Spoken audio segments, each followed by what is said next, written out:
No matter who you are, cooking is really one of those activities that brings people together.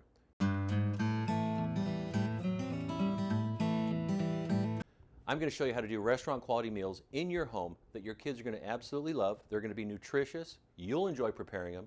You'll spend more time together as a family at the dinner table. And isn't that what we're really looking for? What we're going to do now is we're going to do some pan-seared pork chops in cast iron skillet. What I have are a couple of pork loin chops, bone-in, that nice lean cut. Now we're going to dust these pork chops on both sides with a little seasoning blend that I put together. I like to use cast iron, and a lot of restaurant chefs really enjoy using cast iron as well.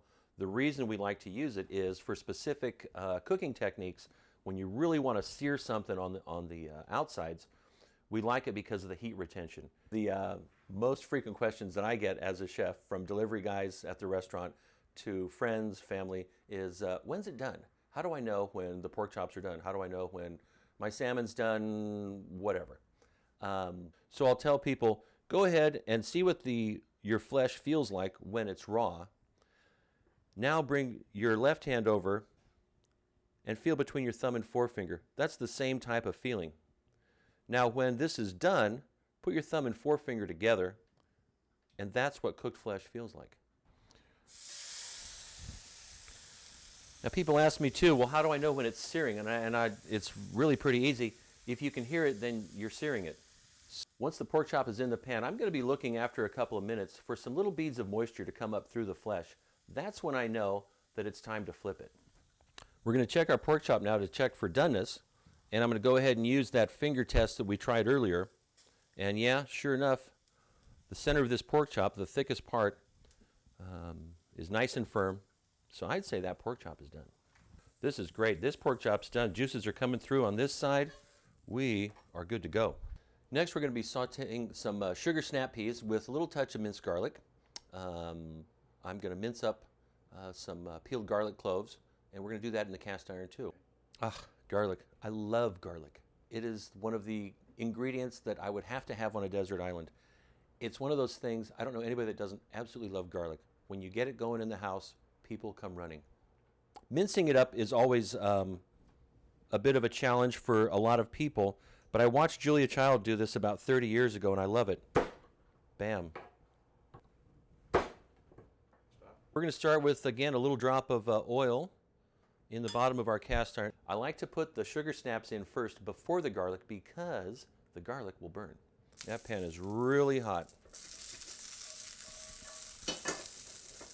Kids, be sure mom and dad are there when you're trying this at home. Add a little bit of kosher salt. And now I'm going to add some of my minced garlic.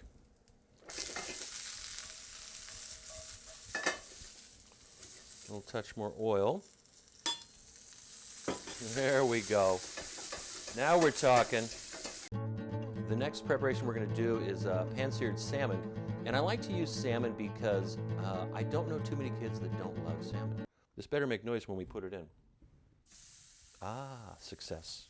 But salmon is one of those, it's a real winner with kids. All right, we're going to take this guy off. Ooh, that looks good.